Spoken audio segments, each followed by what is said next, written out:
Bueno, muy buenas tardes para todos.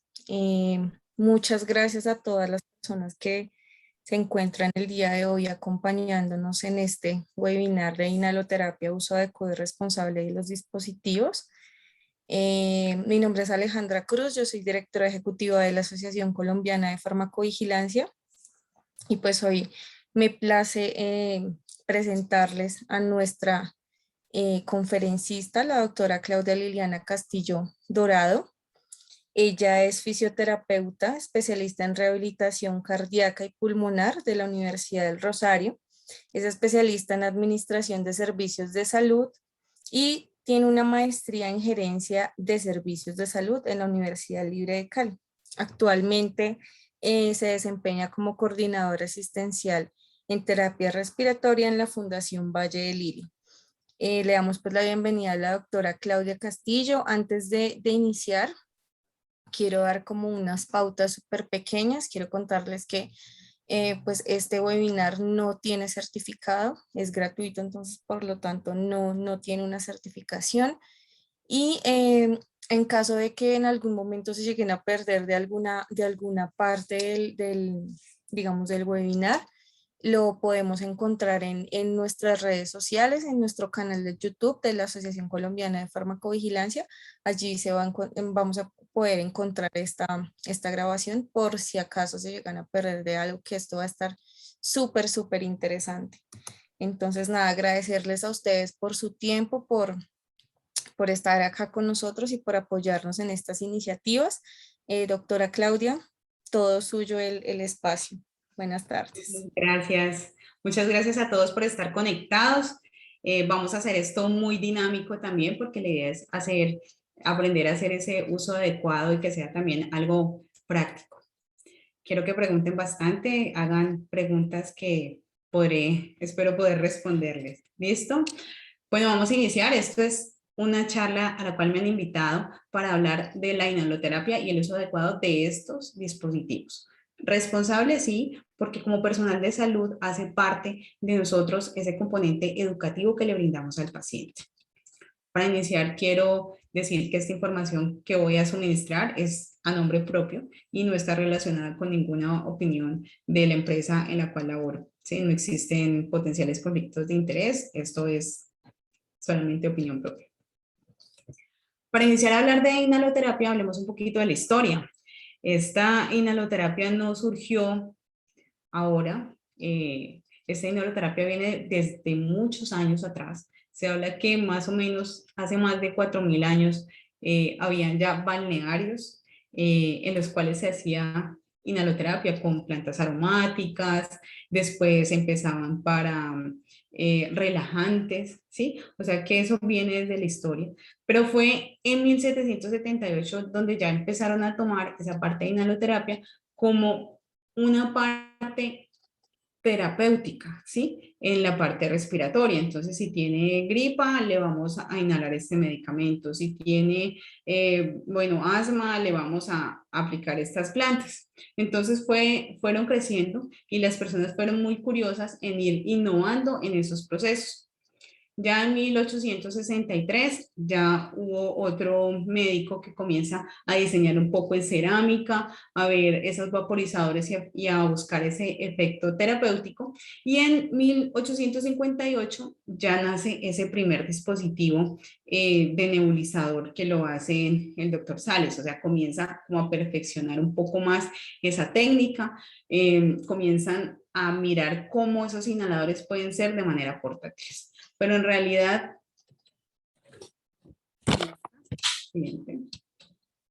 no me corre.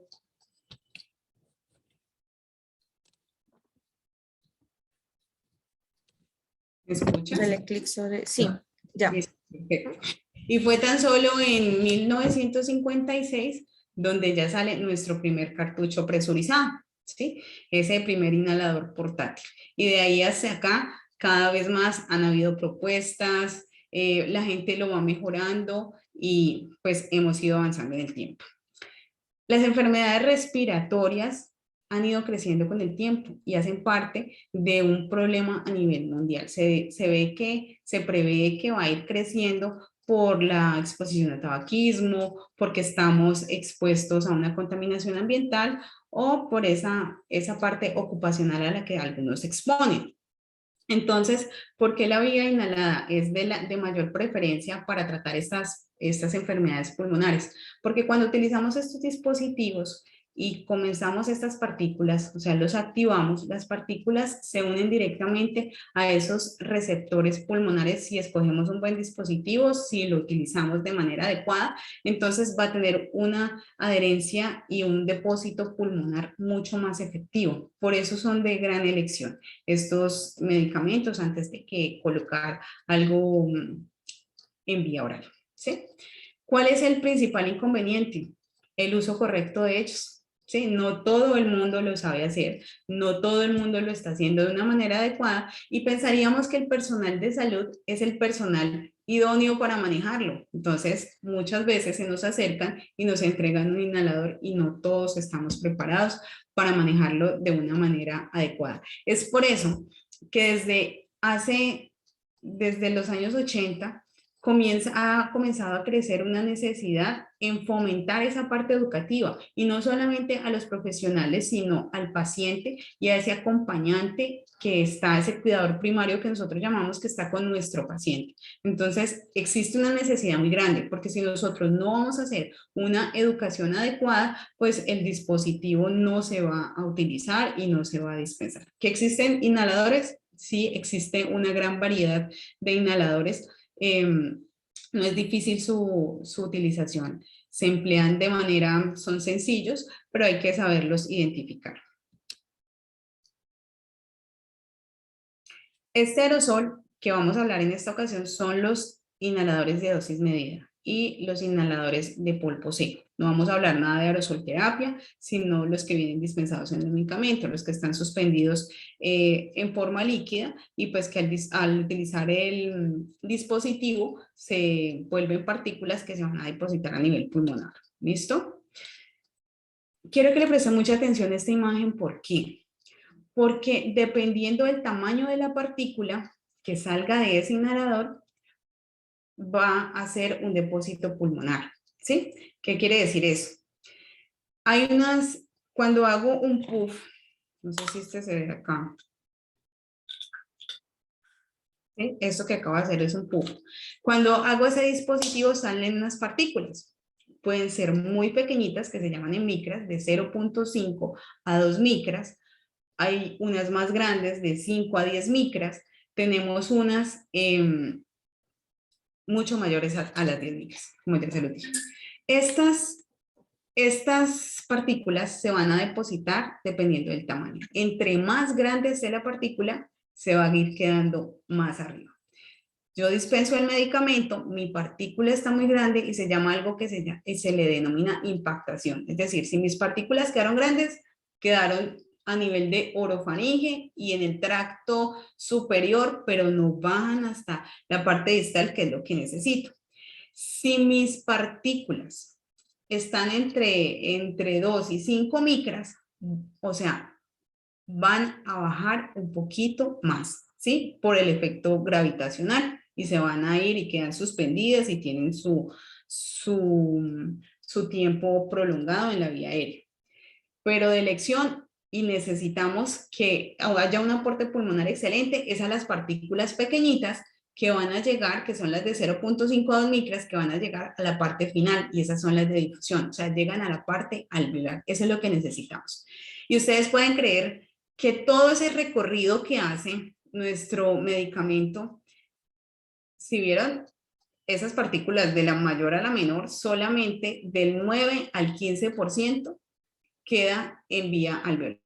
O sea que nuestra técnica debe ser demasiado efectiva para que sea muy de gran beneficio para el paciente, porque es que si nosotros no realizamos una inhalación adecuada o el dispositivo no es el adecuado, el paciente no va a poder recibir esos beneficios que el medicamento le está ofreciendo, ¿sí? Pero no solamente dependemos de eso, también existen unos factores determinantes.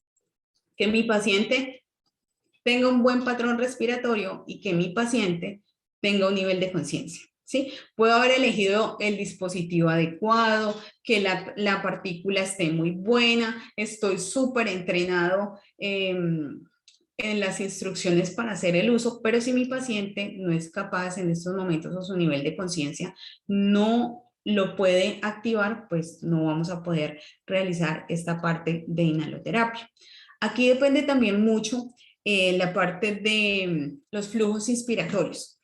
¿Qué son esos flujos inspiratorios? O sea, ¿qué tan capaz soy, ¿sí? ¿Qué tan íntegra está mi vida de poder hacer una inspiración profunda? O sea, esto, porque es las comandos que normalmente le voy a entregar al paciente, ¿sí? Diríamos, no, pues sencillo, voy y le tomo un examen para saber cuándo se va, cuánto tiene, pero pues sabemos que en el medio que estamos no vamos a enviar una prueba que se llama, lo puedo hacer con el pico flujo, pues para cada paciente que le voy a enviar un inhalador, ¿sí? Pero entonces los médicos, cuando hacen su elección, ¿qué tienen en cuenta? La edad del paciente, ¿sí? ¿Cuál es la edad del paciente? Si está exacerbada su patología de base o no. Me explico. Si es un paciente asmático y tiene su crisis de asma, pues las resistencias y la parte inspiratoria y ese patrón no va a estar muy efectivo. Entonces, si yo le coloco un dispositivo que requiera una asistencia grande, pues lo que va a suceder es que este paciente no me realice de manera efectiva y no le pueda servir el dispositivo. Entonces, ¿qué tienen que tener presente los médicos cuando eligen? Le dan la parte crónica, si el paciente tiene una enfermedad degenerativa, que su patrón respiratorio no sea fuerte, también tienen que tenerlo presente y que es algo no muy relevante, pero sí el género, se habla de que las mujeres tenemos un menor flujo. De hecho, en las conversiones, en las gráficas, en las reglas que tenemos para poder sacar los predichos, es un poquito menos, porque inspiramos menos que los hombres. Pero esas son las partes que se deben de tener en cuenta para poder realizar y poder escoger un inhalador. Eso sería lo ideal. Les estoy hablando de los puntos que tienen en cuenta la parte de neumología, que es con la que trabajamos constantemente, y se tienen como esas pautas. Pero no todos los inhaladores los van a formular un neumólogo, ¿cierto? Sin desmeritar, obviamente, el trabajo de la profesión. Pero hay otras personas, o en algunos médicos, se dedican a ver, es el medicamento, ¿sí? Y no el dispositivo. Y ahí, cuando cometemos esa falla, podemos perjudicar al paciente, porque pues no vamos a escoger el dispositivo adecuado. Entonces hay que tener en cuenta también todos esos procesos. Ahora bien, entremos un poco más en materia. Estos son los dispositivos de los cuales les voy a hablar hoy. Tenemos algo que se llama dosis medida y los de polvo seco. Esos de dosis medida son los famosos cartuchos presurizados, ¿sí? En algunos vamos a utilizar las inhalocámaras, que también se las voy a mostrar, y en el otro lado tenemos los de polvo seco, que son de unidosis y monodosis. ¿Bien? ¿Qué son esos cartuchos presurizados? Son los primeros dispositivos portátiles que tenemos. Son todavía los más prescritos. ¿Qué beneficios tienen? Pues que son muy económicos, aunque su depósito frecuentemente se queda en la parte de arriba, tiene unas partículas bastante grandes, pues han sido medicamentos de rescate de gran elección y que bien utilizados generan grandes beneficios. ¿Qué tiene esto? Esto tiene solamente un líquido que cuando yo lo presiono y lo expongo al aire ambiente, pues se vuelve en micropartículas. Aquí es donde les voy a empezar a explicar un poco. Voy a retirar la pantalla para poder hacer el ejercicio de cómo se debe utilizar este inhalador, estos inhaladores de una manera adecuada. Bien.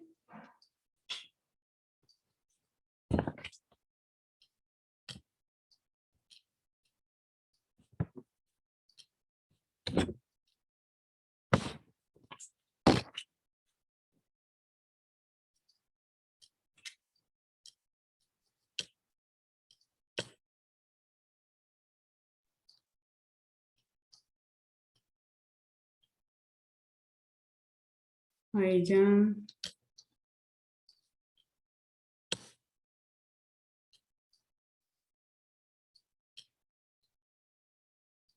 Ya. ¿Se ve mejor? Ahora sí.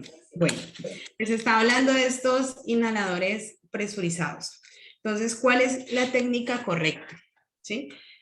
Las técnicas correctas los puedo utilizar solos o los puedo utilizar con inhalocámaras. Bien. Este lo tengo que agitar de 20 a 30 veces. ¿Sí? Es importante que yo lo pueda agitar.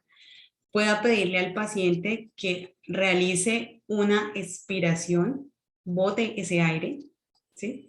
Y después de que lo bote, voy a disparar y voy a pedirle una inspiración o que tome aire muy fuerte sin botarlo, ¿sí? ¿Qué es importante de esto?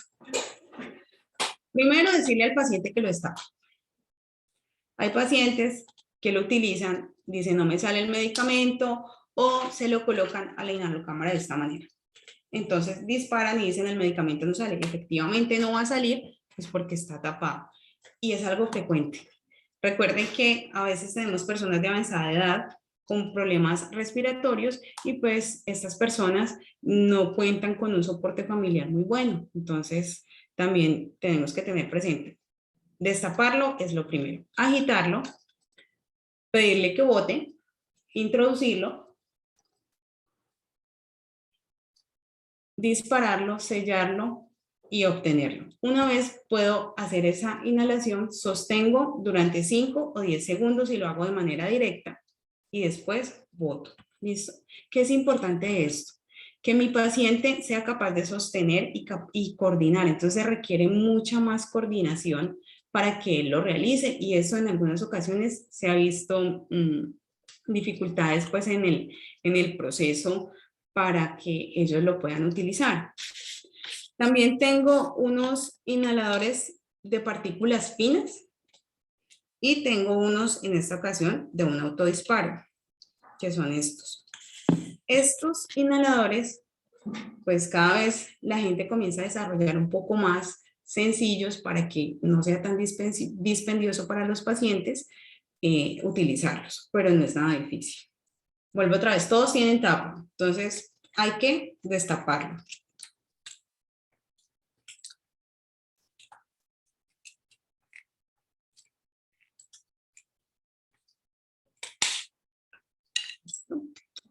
Lo destapo y en este se llaman unos dispositivos de autodisparo, ¿sí?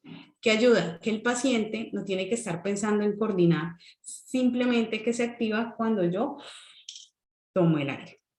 No necesita que yo le esté agitando, pero si este inhalador ha estado guardado más de una semana, sí requiere de que lo agite y es importante que en la parte inferior, como pueden ver, tiene una flechita y yo la pueda mover unas 2 veces. Solamente si el paciente ha estado, si el paciente lo ha tenido ya más de una semana. De lo contrario, no necesita que yo lo pueda agitar.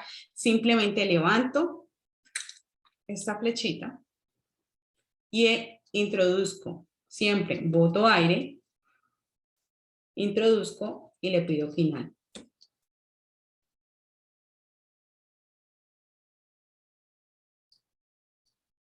Cuento el tiempo prudente de 5 a 10 segundos y él ya puede respirar. ¿Qué sucede con estos inhaladores?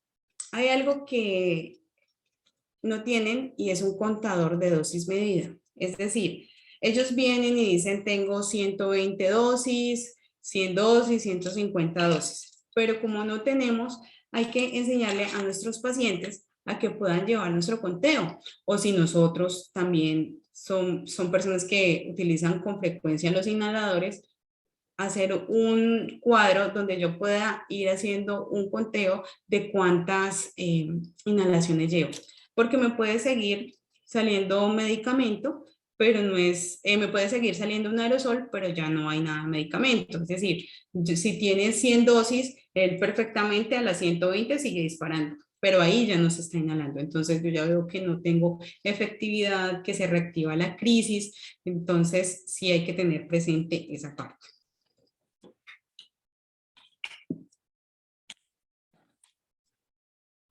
Y existen otros medicamentos de polvo seco, que son los que ya les había mencionado, que son unidosis y monodosis. ¿Qué quiere decir eso? Son estos dispositivos pequeñitos que los van a ver acá, ¿sí? Son pequeños. Que tienen, retiro la tapa, pero en su interior está para que yo pueda introducir esa parte de las cápsulas que vienen con el medicamento. Entonces, si yo introduzco esa cápsula en este espacio, cierro, y es importante que yo haga un clic en este espacio. ¿Bien? Una vez hecho el clic, hace que esta parte interna destruya la cápsula que está dentro y me deje el polvo. De esa manera puedo nuevamente pedirle al paciente que bote el aire suavemente para que pueda hacer una inhalación.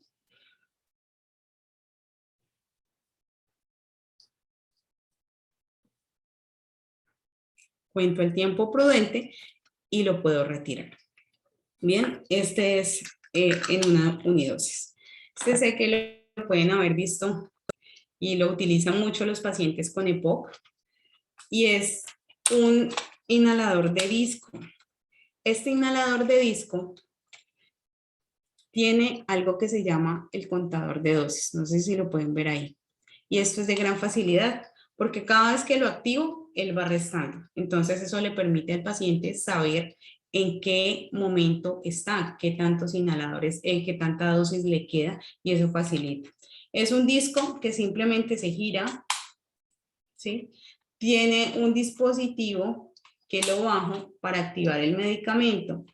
Nuevamente le pido al paciente que bote aire, introduzco, coloco mi boca en esta parte, la parte final donde sale el medicamento, siempre debe haber un buen cierre y realizo una inhalación profunda, lo que más puede el paciente según la condición. ¿Listo? Boto aire.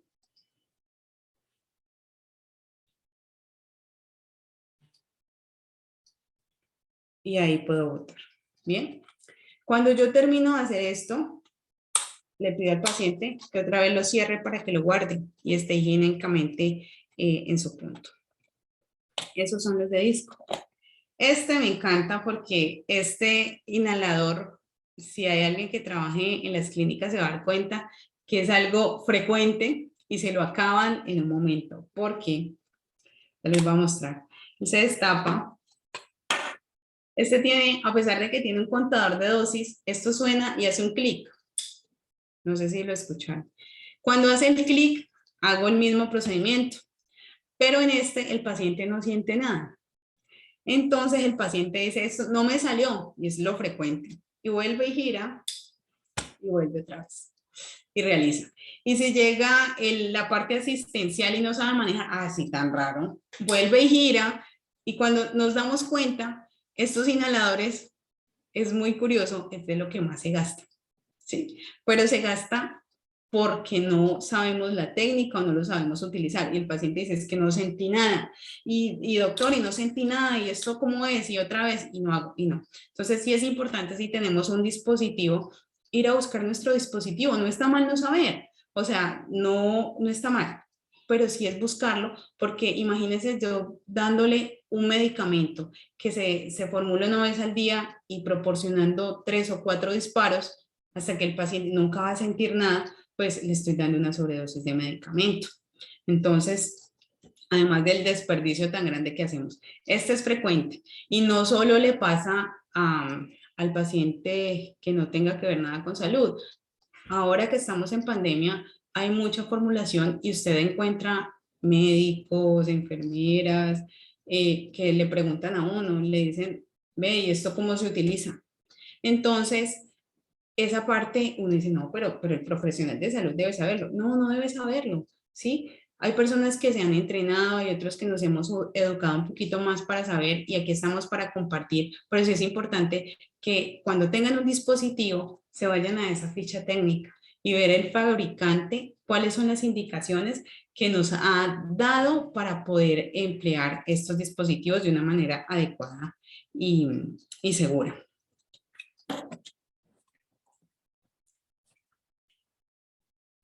Este dispositivo es de una nube espesa y es de los grandes que también han podido manejar. Este es un cartucho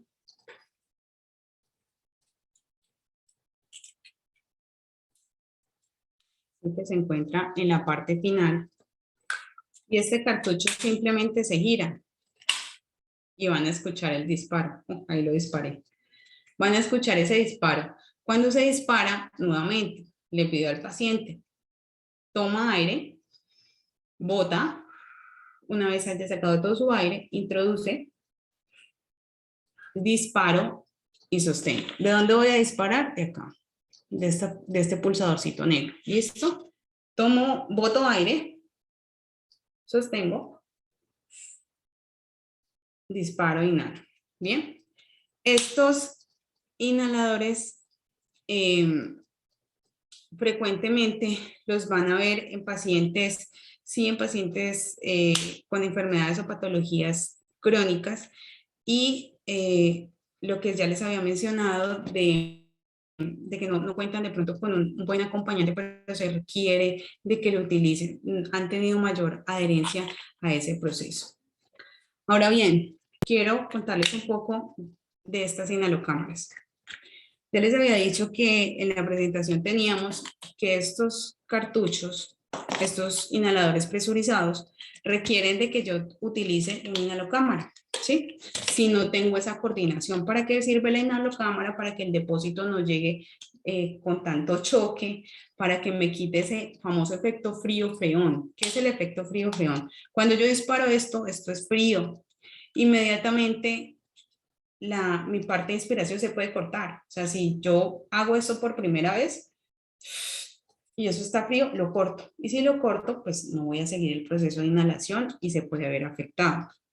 Existen medicamentos y presurizados que eliminan ese efecto frío-freón, pero de los que más se venden, pues no lo tienen. Entonces hay que ayudar. Y aquí vamos a utilizar las inhalocámaras. ¿Cuáles inhalocámaras? Eso es a consideración de ustedes. Tenemos de las convencionales y podemos, que vemos en los hospitales frecuentemente, pero estas me generan una carga electrostática que hace que cuando yo dispare en el inhalador se me pueda quedar acá pegado a en esta cámara. Entonces, si antes me llegaba del 9 al 5% con un directo, con una inhalocámara adecuada, pues el depósito pulmonar o el inhalador, lo que me vaya a poder llegar, es un poco menor. Hay otras inhalocámaras que por su fabricación evitan esa estática, es decir, que cuando yo las utilizo no se me va a quedar ese medicamento pegado a las paredes, ¿sí? Y eso es lo ideal, eso es lo que yo necesito, que haya que haya un buen depósito pulmonar, porque para eso es lo que voy a hacer. En diferencia de precios, pues vamos a encontrar más frecuente en nuestras clínicas esta. Pero si nuestro bolsillo nos permite, me encantaría que pudiéramos tener las que disminuyen esa carga electrostática, pues para tener un mayor depósito. Ideal en los niños que utilicemos el inhalador con una máscara y que esto siempre haga un buen sello, ¿sí? Siempre tiene que sellar en la cara para que no se nos fugue por los lados. Las inhalocámaras, unas vienen con válvula, otras vienen sin válvula. ¿Qué quiere decir esto? Si no tienen válvula, voy a tener que aguantar, como lo hice en un momentico, tomar aire, sostener. Si tienen una válvula, me permiten de que yo pueda respirar y no perder el medicamento que tengo dentro de él. Entonces, sí, por eso es importante saber escoger este proceso. Bien. Voy a proyectarles nuevamente para que continuemos. ¿Te sale la opción? ¿Sí? Ya, no. ¿No? No, Espérame, entonces otra vez te coloco como... vale. Ya de una vez con cotizaciones, como ya. Creo que ya.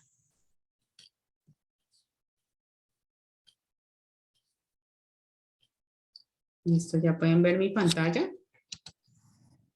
Sí, ya se ve. ¿Ya se ve en modo presentación? No todavía. Ahí ya.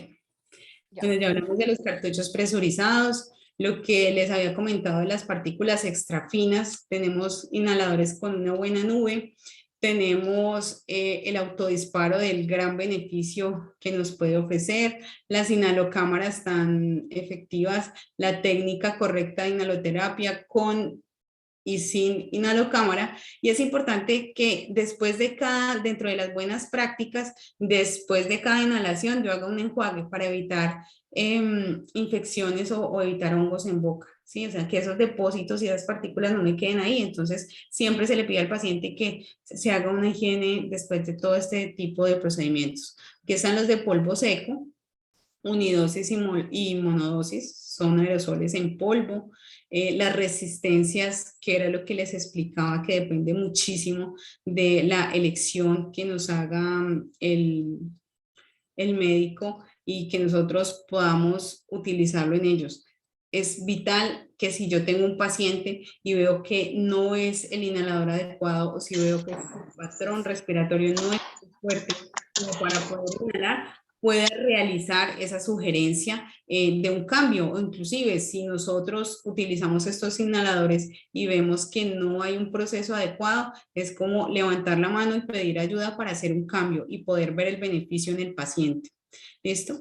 Existen unas condiciones especiales y estas condiciones especiales son los pacientes con traqueostomía.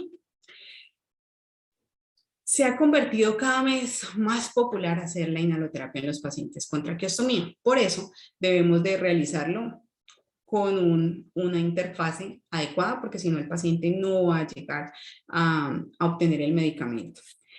¿Qué hemos podido observar dentro de estas prácticas? Existen un aerotrack o aerochamber, la que ustedes puedan conseguir en la ciudad, en el país, donde se encuentren. Eso va dependiendo pues de las marcas comerciales que tengan. Pero sí, en estos dispositivos, para estos cartuchos presurizados, se puedan utilizar las inhalocámaras para tener una entrega. Hemos visto que mandan de disco a un paciente. Si mi paciente tiene una traqueostomía, yo no le puedo hacer inhaloterapia por la boca. Mi vía de acceso es la traqueostomía. Entonces, tendré que pedir que me cambien el medicamento para poderle colocar uno por cartucho presurizado. Dentro de los de dosis medida que tenemos, ya hay gran variedad. Tenemos broncodilatadores, hay esteroides, o sea, hay gran variedad. Ya tenemos un poco más de variedad de inhaladores, o sea que tendríamos que pedir cuál es el que más se ajusta a la condición del paciente y poderlo cambiar, pero no hacer una inhaloterapia por la boca, ¿sí? Porque ¿qué pasa? Si él tiene una traqueostomía y está haciendo por la boca, pues este medicamento se va a quedar en la boca porque aquí no va a pasar, ¿sí? Ellos tienen algo que se llama en la traqueostomía una fenestra, que es por donde se comunica el aire y puede pasar un poquito hacia arriba, pero es algo en la parte posterior y es algo muy pequeño. Entonces, si esta traqueostomía está acá, es un tubo que está, ¿sí? Está en esta manera. Y si yo le pongo el inhalador, pues me va a chocar acá, o sea, me va a chocar y se va a quedar todo en boca. Entonces, es perdido, este inhalador es totalmente perdido. Ningún inhalador va por boca si tengo ese paciente con una traqueostomía haciendo esa parte de traqueostomía. Y estas cosas, aunque parezcan unos cuentos de terror, han sucedido, pasan y las hemos visto. O sea, no son historias inventadas. Hemos encontrado a este paciente cuando de pronto llega a consulta y me dice, usted me ayuda, el acompañante le dice, usted me ayuda, es que no sé cómo, el medicamento no le sirve, y llega con una traqueostomía, llega con este dispositivo y no dice, pues no es. Entonces la sugerencia es pedirle que le cambien una parte de los inhaladores hasta que saquen el dispositivo que empate pues acá y puedan hacer la interfase de conexión para ese proceso. Bien, pero estas, si no se realiza de manera adecuada, pues no va a tener el beneficio. Y ahora con la parte de pandemia, hay muchas personas que han salido con traqueostomía. Entonces, si necesitamos darle un poquito de rehabilitación y complementar esa terapia, pues no es la opción escoger un dispositivo inadecuado. Bien, también en la parte de los pacientes que tienen esa ventilación mecánica, aquel que tiene su traqueostomía y está conectado a esa ventilación mecánica invasiva, existen unos dispositivos, ya sea en T como el sencillo de la parte derecha que podemos ver, en el que se pueden colocar los inhaladores. ¿Cuál? Este presurizadito, ¿sí? Este que viene en este dispositivo, lo saco y en la parte superior puedo instalarlo, ¿bien? Y en la parte izquierda vamos a ver que tenemos dos dispositivos, dependiendo de lo que ustedes puedan conseguir en su medio, también se conectan, van a los circuitos del ventilador y se puede hacer una dispensación de medicamento adecuada. Voy a mostrarles algo con lo que frecuentemente hacemos la inhaloterapia y preferiblemente no debería realizarse. Cuando estamos en las áreas de urgencias o en las UCIs, tenemos algo que se llama los circuitos cerrados de succión. Me van a decir que los que hayan estado en el momento han visto esto, ¿sí? Estos son lo que nos sobra los circuitos. Entonces, ¿qué hace la gente? Somos ingeniosos, somos colombianos bastante ingeniosos. Y lo conecta así. Esto no se puede hacer. Porque cuando esta calidad del equipo que está aquí, del material por el cual está dispuesto, pues no va a permitir que las partículas se desplacen totalmente y se va a quedar impactada la gran parte en este dispositivo. Entonces está la traqueostomía y yo lo ajusto, nada. No es nada efectivo. Entonces, estos no son los adecuados. Existe uno como el que alcanzamos a ver en la imagen, que se parece a este corrugado de acá, pero tiene un material diferente. Entonces, si le vamos a aportar algo, pues se lo hacemos de manera diferente. Pero esto no va. Y yo sé que lo han utilizado, los que han inhalado por ahí traqueostomías, pero no es una muy buena práctica, ¿bien? Ahora, ¿qué queremos hacer con todo esto? Existen muchas evidencias de la parte de los medicamentos inhalados a nivel de Latinoamérica y cada vez más esos pacientes con enfermedades pulmonares crónicas, para evitar esos procesos de exacerbación, están con esta parte de medicamentos inhalados. El EPOC, por ejemplo, es uno de los pacientes, de las patologías más frecuentes. En nuestra consulta los podemos tener, el amigo, el vecino, o sea, lo podemos hacer. Entonces, ¿qué demostraron ellos? Que sí, efectivamente, los inhaladores de una manera bien realizada con un buen dispositivo, pues les va a ofrecer un beneficio. Existen evidencias que los programas de educación en los cuidadores y en los niños tienen una efectividad total. Entonces, ¿qué hicieron estas personas? Comenzaron a hacer educación a una población y se dieron cuenta que el paciente que estaba educado y que utilizaba bien el dispositivo, un año antes, porque era una corte de 420 personas, y miraron que esos pacientes consultaban frecuentemente, ¿sí? Podían hacer mínimo, todos consultaban una vez al año y cada vez eran por exacerbaciones. Cuando le hacen el proceso de educación, le enseñan, este es un inhalador, se utiliza la inhalocámara y todas las pruebas y los checks que se realizan.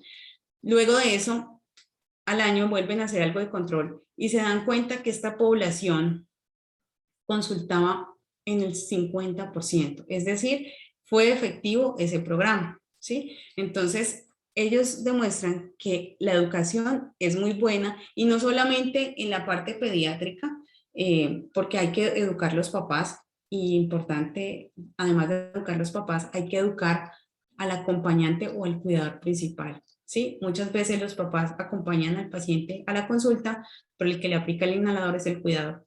Entonces, no solamente papá, sino cuidador.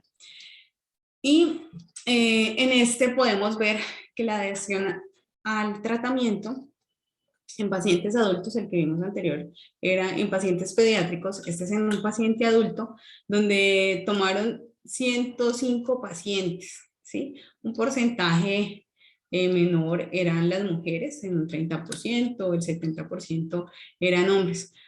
Cuando se van a preguntar si habían recibido educación, solamente el 57% había recibido educación. Es decir, le hizo inhalador, se fue para su casa. ¿Sí? 57 me lo educaron. El otro restante, no sé, llegué a la casa y busqué en YouTube, en Google, o me explicó el vecino, o bueno, en fin. Entonces, cuando nosotros no tenemos esa parte de adherencia, es el paciente que no le funciona la terapia, entonces dice, no me sirve, el médico está muy malo, el medicamento no sirve, esto no funciona, pero no es que no funcione, es que nos hace falta un poco más de educación para poder tener esa adherencia. Entonces, ¿qué miraban ellos? Que los pacientes comienzan a hacerles puntuaciones en quiénes son las personas que recibían educación y cuáles fueron las personas más adherentes. Pacientes, el 50% con EPOC, el 48% con asma, el 42% que ya tenían como una patología ahí mixta.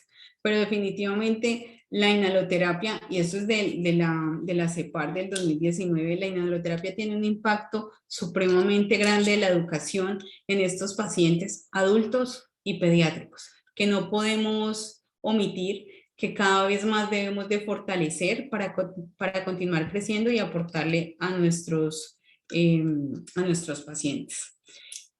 Me encanta que la Gina, que en el 2019 nos saca un manual de bolsillo, porque ellos también se han dedicado como a educar esa población. Y este es un grupo que se ha dedicado a esa parte asmática del paciente pediátrico, y entonces dice, vamos a sacar vamos a sacar estos medicamentos, vamos a dar estas pautas de educación, y sacan una cantidad de guías que nosotros cada vez leemos y nos vamos actualizando. Entonces, ellos en el 2019 sacan un manual de bolsillo en el que dicen que el éxito de la inhaloterapia depende de elegir bien el dispositivo, revisar la técnica para utilizarlo, corregirlo a través de una demostración física y confirmar las listas de uso de cada inhalador. Es decir, el paciente llega a consulta y le muestra a uno, le dice, esto me lo mandó el médico, pero no funciona. O bueno, le funcionó. ¿Qué hacemos? Le decimos al paciente que utilice el inhalador, porque él lo coge y le dice, yo lo sé utilizar, no me explique, yo lo hago perfectamente, yo sé todo, yo ya vi en YouTube, ya me instruí, ya hice de todo, ¿sí? Pero cuando lo pasamos y comenzamos a ver la técnica que aplican, pueden omitir pasos, ¿bien? Entonces, cuando omitimos esos pasos, pues obviamente no voy a tener una efectividad y debo de hacer una corrección ahí en el sitio con ellos. Por eso les digo que es importante que ellos lleven, si tienen un cuidador, lleven al cuidador. Si el cuidador es el que administra el inhalador, pues hay que llevar al cuidador, el paciente y el papá, para que podamos tener una mejor educación. Siempre revisar las listas de cada inhalador, ¿sí? Pueden haber inhaladores nuevos, hay inhaladores que me llegan a consulta y los conozco todos los dispositivos, pero pueden existir un inhalador que llegó y no tenga ni idea. Entonces, todos vienen con unas instrucciones de uso. En esas instrucciones de uso, pues lo que realizo es repasar, mirar. Ya como tengo conocimientos previos, pues es muchísimo más fácil enfocarme y poder realizar esta educación. Para eso tengo que tener, para una adherencia y que esto sea efectivo, pues tengo que tener una educación. Ellos revisaron que en esta población pediátrica, que esto es un porcentaje mucho más grande, dicen que el 80% no puede utilizar su inhalador. Y me parece gravísimo que solamente el 80%, o sea que un 20% de la población lo utilice de manera adecuada. Entonces, tenemos niños con exacerbaciones, niños en las salas de urgencias, y nosotros podemos generar este aporte para disminuir esas visitas a urgencias de manera tan recurrente. Entonces creo que este proceso de inhaloterapia cada vez más toma fuerza y por ende estamos en nuestro compromiso de educarnos, de compartir lo que sabemos y de esta manera tenemos una mayor adherencia. Muchísimas gracias. Esto era lo que tenía por compartirles con respecto al uso de los inhaladores. Si tienen preguntas, estoy atenta para responderles. Doctora Claudia, muchas gracias por esta excelente presentación. Definitivamente, pues esta información es absolutamente valiosa para todas las personas que nos encontramos aquí. Quiero decirles que, bueno, pues para las personas que llegaron al final casi, que no lograron entrar al inicio de la conferencia, pues esto lo pueden encontrar en nuestro canal de YouTube. Van a poder encontrar la grabación de este webinar de la Asociación Colombiana de Farmacovigilancia. Este webinar no tiene certificación, es gratuito, por lo tanto no tiene certificación y pueden hacer sus preguntas en la parte del chat. Entonces, si tienen alguna duda, algún comentario, lo que quieran escribir, lo pueden transmitir allí, ¿listo? Jorge levantó la mano. Jorge, no sé si quieras escribir preguntas, si quieres hablar, también lo puedes hacer. Pues yo creo que me rinde más hablar. Muy buenas noches, gracias. Gracias por la intervención, muy amables. Soy Jorge García, soy el representante de la Fundación Retorno Vital, que agrupa pacientes con patologías crónicas y de alto costo en el país. Quiero de verdad felicitar esa última parte porque me doy cuenta que definitivamente la educación es la base esencial de la reducción del riesgo en la ruta de riesgo farmacológico. Una de las cosas que nosotros venimos adelantando como sociedad civil organizada es precisamente buscar la manera en que el riesgo en este tipo de procesos se reduzcan al mínimo, pero también nos damos cuenta que el paciente es bastante, ¿cómo es que se dice? Como reacio o, ¿cómo lo puedo decir? Como resistente al tema de la educación. No las queremos saber todas, como muy bien lo mencionaban en el ejemplo, es yo lo sé hacer y resulta que cuando nos damos cuenta no es tal. Me llamaba muchísimo también la atención de esos dispositivos que a veces pueden ser tan fáciles de uso para los usuarios, pero que a la vez también pueden ser contraproducentes en el tema del riesgo de una doble dosificación o extra dosificación. Entonces, mi pregunta y pues ante todo la felicitación es, ¿qué se está haciendo a partir, por ejemplo, de la Asociación Colombiana de Farmacovigilancia para poder empoderar más al grupo médico, al grupo de CUEFES, donde vemos que hay un exceso de trabajo, hay una carga laboral bastante grande en todo lo que tiene que ver con el proceso administrativo y que les queda muy poco tiempo para el trabajo educativo? Y eso hay que empezar a trabajarlo porque ahí es donde está el gran riesgo. Dedicarle el tiempo a las personas para educarlas no es de 5 minutos ni de 10 minutos. Eso se requiere de un seguimiento bastante juicioso. Entonces, ¿qué se puede hacer o qué se está haciendo para mitigar ese riesgo de manera efectiva? Gracias, Jorge. Bueno, estamos trabajando con una página web en estos momentos en la fundación. Ya lanzamos la página web precisamente de los dispositivos más usados para que la gente pueda consultar. Definitivamente hay que hacer educación. O sea, estamos claros porque después de 64 años del primer dispositivo presurizado, que es el inhalador, este cartucho que salió de 64 años, todavía se ven falencias grandes en la parte educativa. Entonces, es continuar. La educación no es de di la charla hoy y me olvidé, no. Constantemente al personal de salud hay algo que se llaman cápsulas informativas. Siempre no necesitamos que vean todos los dispositivos en cada presentación, se puede dedicar a una presentación que puede ser corta para fomentar en el profesional de salud y para la familia, para que no esté buscando donde no tiene que ir. Se creó ese canal oficial y tenemos una página web en Fundación donde ellos se pueden meter y pueden ver cuál es la manera adecuada de los dispositivos. Ese es el aporte que hemos realizado. Ustedes pueden realizar las campañas. Me parece maravilloso que crean en esta parte educativa y la apuesten con todo. Y la parte de las cápsulas educativas, la página web. Los folletos se pierden y los hemos visto que se pierden. O sea, tenemos folletos de inhaladores, por ejemplo, acá, folletos y entrega folletos y ellos se pierden, pero son muy curiosos y se meten a la página. Y es importante que como profesionales en salud sí la tengamos clara, ¿sí? Para poder hacer. Si no lo sé, listo, me hago a un lado puedo preguntar porque en las instituciones hay alguien que maneja el tema y puedo compartir el conocimiento. ¿Sí? Y en la parte médica sí se han hecho pues campañas con las cápsulas y todo, pero definitivamente educación no existe pues algo que yo diga, este es el ideal, no, todo lo que sea educativo lo pueden fomentar. Espero haber Bueno, respondido y la pregunta. sí, yo creo que ahí es una parte donde se abre la puerta y gracias, me encantaría poder tener el dato de la fundación para poderlo referir a través de nuestra página web a los usuarios. A nosotros nos hacen visitas de más de 3.000 personas mensualmente, donde están buscando precisamente este tipo de información. Y a veces creemos que la sabemos y cuando nos damos cuenta que no la sabemos, pues buscamos en dónde encontrarlas. Y a veces Google puede ser un arma de doble filo y necesitamos encontrar fuentes suficientemente seguras y suficientemente eficaces. Entonces, bienvenida, doctora, para esa poder lograr encontrar en ese espacio que ustedes ya tienen, poder dar esas cápsulas que tanto necesitan los usuarios y reducir y mitigar el riesgo. Muchas gracias. Muchas gracias. Constanza. Gracias, Jorge. Buenas tardes a todos. Bueno, me disculpan que no tengo cámara.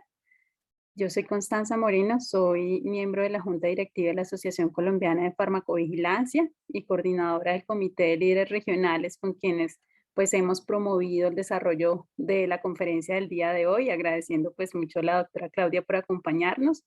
Quería responder un poco a Jorge y de verdad agradecer muchísimo la asistencia, de verdad que valoramos mucho que nos estén escuchando y nos estén apoyando también en este tipo de iniciativas desde asociaciones de pacientes, desde agrupaciones que realmente valoran pues todo el trabajo que se ha desarrollado en torno a esto. Contarte que desde la Asociación Colombiana de Farmacovigilancia trabajamos profundamente en el uso adecuado de medicamentos, no solamente desde uno de los actores, sino buscamos integrar absolutamente todos los actores. Es decir, estamos desde la industria farmacéutica, IPS, EPS, autoridad sanitaria o personas que han participado desde la autoridad sanitaria, en este caso INVIMA, etcétera, desde la academia también. Entonces, buscamos siempre integrar a todo este equipo de apasionados por la farmacovigilancia para promover precisamente el uso adecuado de medicamentos, el empoderamiento, por supuesto, de los pacientes, y este tema que tocas es vital. O sea, realmente tenemos que trabajar muchísimo en lo que es la promoción, la difusión, la educación en torno a estos temas con los pacientes, y te invitamos, pues, de verdad, gratamente recibo esta pregunta tuya y esta intervención, porque sí es necesario que participen de estas iniciativas, que se puedan vincular. Realmente hemos trabajado por sacar muchos temas adelante que pueden ser de gran ayuda y buscamos siempre llegar a la comunidad desde distintas formas, desde distintos grupos, no solamente a través de estos webinars, sino en diferentes escenarios. Entonces, no, invitarte de verdad a que hagas parte, a que si podemos a colaborar de alguna forma, nos lo hagas saber. Al final dejamos igual nuestros contactos y con mucho gusto desde la asociación estamos para apoyar todo este tipo de iniciativas. Muchas gracias. No, a usted, doctora Constanza, y simplemente para decirle que precisamente yo como Jorge García, director de la Fundación Retorno Vital, y que tengo otra cabeza que ser presidente de la Biored Colombia, precisamente uno de los puntos más sensibles que hoy tenemos en nuestro quehacer diario es el tema de la farmacovigilancia. Entonces, ya estoy afiliado a la Asociación Colombiana de Farmacovigilancia. Soy en ese momento afiliado, me siento orgulloso. Y la verdad, sí lo veo muy al lugar ese tipo de trabajo conjunto, porque allá afuera hay una población que necesita este seguimiento. Entonces, y pues contarles que estamos desarrollando una ruta de riesgo farmacológico con varios actores de gestores farmacéuticos, IPS, sociedades médicas, a través de la BioRedCall, donde estamos identificando una serie de situaciones de riesgo que a mí, sinceramente, me encantaría que ustedes pudieran ayudar y hacer parte de ese proceso, porque reconozco que el químico farmacéutico, las personas que están en el día a día con el paciente, tienen un papel súper importante, preponderante para reducir el riesgo. Y cuando uno se interrelaciona con los usuarios, y escucha el día a día de ellos, ahí es donde se da cuenta, es donde encuentro un experto en esto y están los QFs y ustedes que han trabajado tanto en eso. Entonces, se está levantando la mano, se está levantando la voz y por eso para mí es importantísimo participar en todos estos espacios. Muchas gracias. Perfecto, Jorge, muchísimas gracias a ti. Te pido por favor encarecidamente que nos hagas llegar un pequeño mensajito a través del correo de la asociación que Alejandra les va a compartir más tardecito y seguimos en contacto. De verdad que es del interés no solamente del Comité de Líderes Regionales, sino de toda la asociación ver cómo podemos apoyar este tipo de iniciativas y de ideas pues para llegar a la comunidad. Así que haznoslo saber, que en conjunto con Alejandra, pues verificamos qué comités participan y cómo te podemos apoyar. Muchísimas gracias. Gracias. Gracias.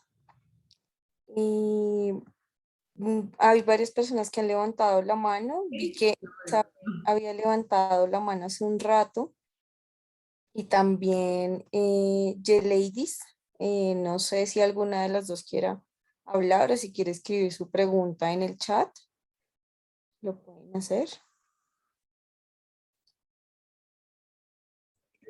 Buenas noches, discúlpenme porque me tocó de camino a casa escuchar la exposición muy buena, muchas gracias. Soy química farmacéutica y me ha generado mucha curiosidad cuando se realiza seguimiento a pacientes que están entubados, que están recibiendo oxígeno. He observado que a veces cuando tienen inhaladores le administran muchas dosis. Entonces me dicen que es como le aplican el medicamento por medio del tubo, pues para asegurar la dosis aplican más cantidad para que pueda llegar la administración del medicamento al paciente. Entonces quería saber si eso era erróneo o no para poder realizar la intervención a las personas que administran el medicamento. Gracias.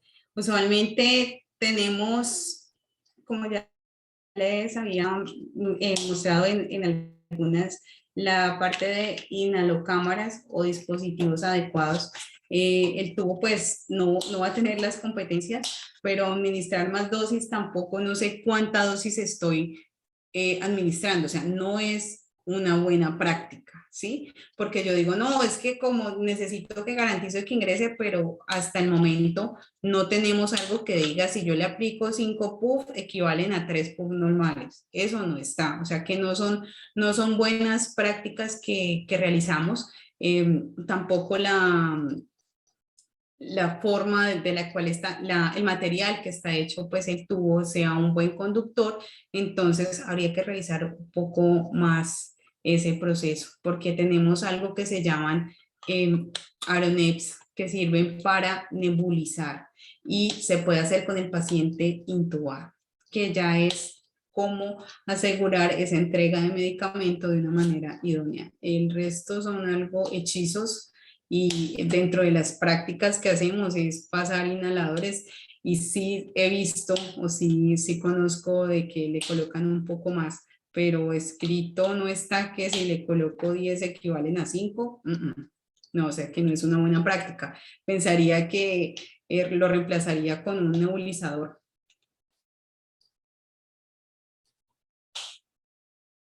Dice David nos pregunta que dónde pueden consultar para el seguimiento farmacoterapéutico con un químico o para educación del paciente. Me imagino que si es para la parte de educación de los inhaladores, en las entidades de salud hay programas educativos. Sería como preguntar esa parte. No sé si te refieres a otra cosa, David. Si es para la educación del paciente, sí sería como buscar las personas de educación, y si es algo de fármaco, pues no sé si Constanza nos ayuda con la respuesta.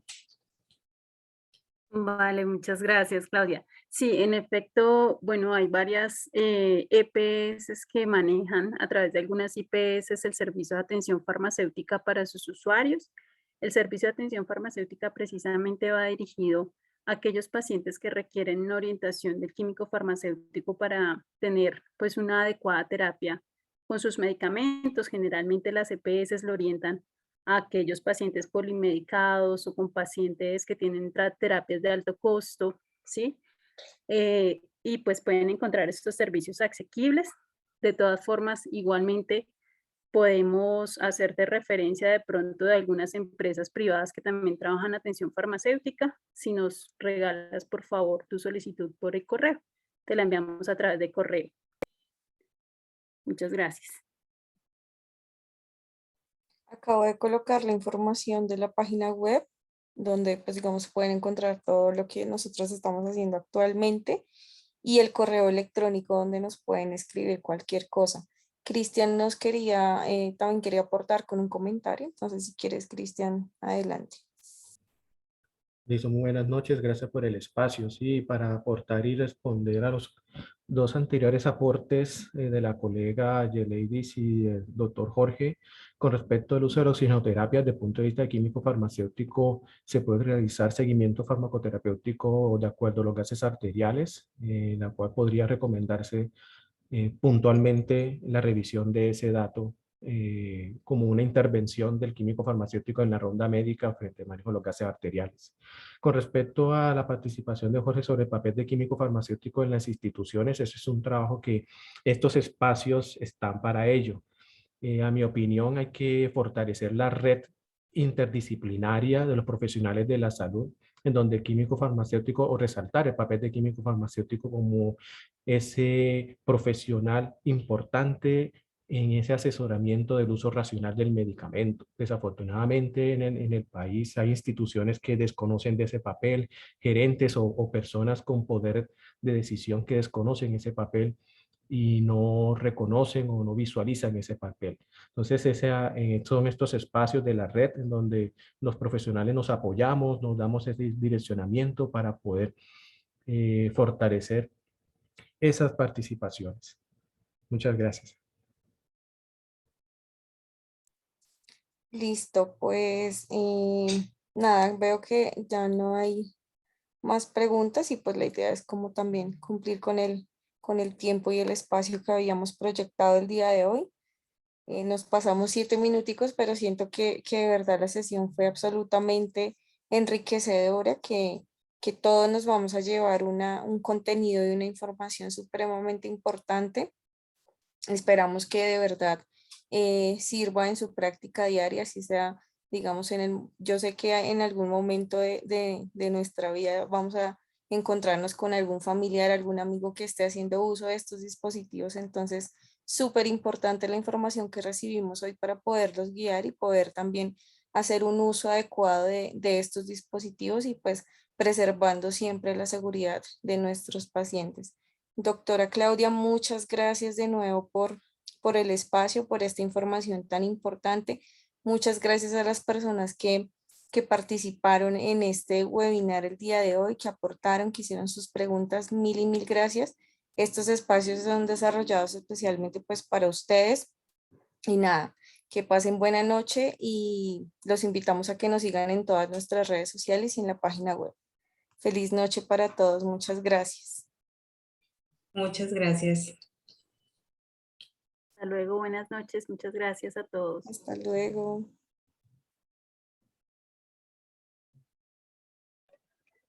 Hasta luego, muchas gracias. Gracias.